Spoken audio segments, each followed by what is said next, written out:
高达剧中的敌我双方角色为什么能在战场上畅聊无阻？相信问出这个问题的人啊，主要是会有两方面的考虑，一个是敌我双方驾驶员之间不可能随时建立私人线路吧，那他们是怎么聊得这么嗨的呢？另一个是在 UC 宇宙中，不是有米氏粒子的散布吗？而米氏粒子又能阻隔一切雷达、通信设备，甚至红外和微波通信也都无法使用，那他们到底是怎么沟通的呢？没关系，咱们一个一个解决啊。我们还是以 UC、SEED、00这三部看的人比较多的作品为主。咱们先来说说比较好理解的 SEED 和00吧。虽然由于这两个宇宙都分别有中子干扰器和阵营粒子的存在，使得一般通信手段难以运行，但是一些特定的短距离通信，比如激光通信还是可以使用的。那么问题就迎刃而解了，在这两部剧中，大多数情况下都是在可视距离内的战斗，因此完全满足激光通信的要求。而又因为激光通信是强定向性通信，所以就算对话双方不在同一阵营，也能够满足各位基友或者是小男女朋友在战场上的私聊需求。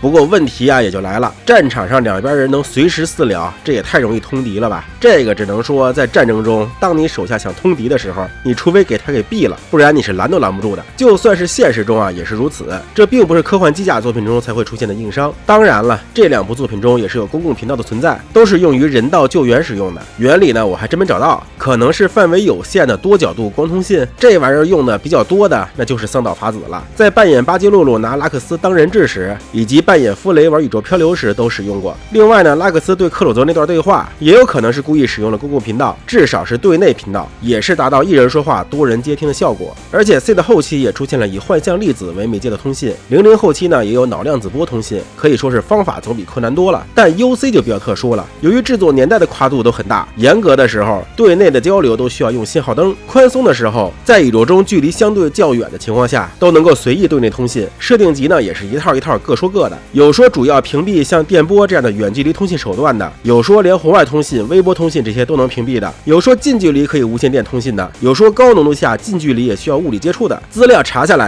我的头快要裂开了。反正就是大体原理相同，但在细枝末节的地方上，每个作品又会出现自相矛盾的地方。简单概括的话，基本上剧中出现的所有敌我双方的对话都是在自言自语。近距离的情况下，驾驶员可以使用线缆来沟通，而应用更广泛的还是直接接触对话。在设定中，高达的嘴部是装有一个大喇叭的，而身上呢也是有多处的收音设备，甚至还带翻译器。因此就算在宇宙中，只要你说话声音够大，就能够通过引发机身的震动来传递声音。所以只有在身体接触，甚至是光束军刀接触时，才能传递声音。到这里逻辑还算清晰。可是呢，当我查资料时，我却发现，相较于敌对势力之间的各种绝对阻隔，对内语音条件呢真是宽松多了。比如说像08M 小队中，可以通过配气垫车来当基站，在小范围内抵消米氏粒子的干扰，这个算是比较收敛的了。而像同时期其他 UC 作品中，是经常出现对内语音通畅无阻的情况，而且传递距离绝对是不小的。这个传递原理有说是米氏粒子浓度不够的，有说是光电传播的，也有说是制作组没想那么多的。这时候大家又会想起激光通信和红外通信等等了。且不说有的设定是说这些也不能用，就算能用，那确实解释了对内语音，可这又和剧中的表现冲突了呀。你都能激光通信了，在保证了高指向性和保密性，且有效沟通距离也足够远的情况下，你干嘛还非要设一个通信线呢？或者必须要贴才能够沟通呢？而且激光通信可用的话，那不就跟 SEED 和00一样，可以敌对势力之间随便沟通了吗？ F91的男女主干嘛还要贴才能够确认彼此呢？这还没完，像0083里边还出现了疑似救援频道的喊话，结果招来的就是对方的独眼。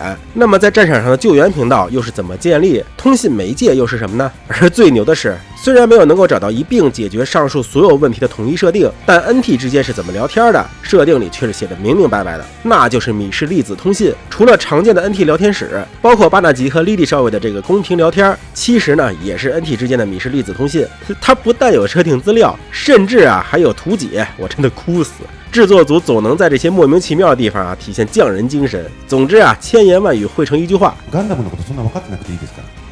不行了，我的能力已经到这儿了。希望有大神能够在评论区系统性的科普一下 UC 宇宙的通信，能够再顺便回答一下我说的各个剧中的矛盾点就更好了。好了，今天视频这么多，希望大家多多点赞支持，我们下期再见。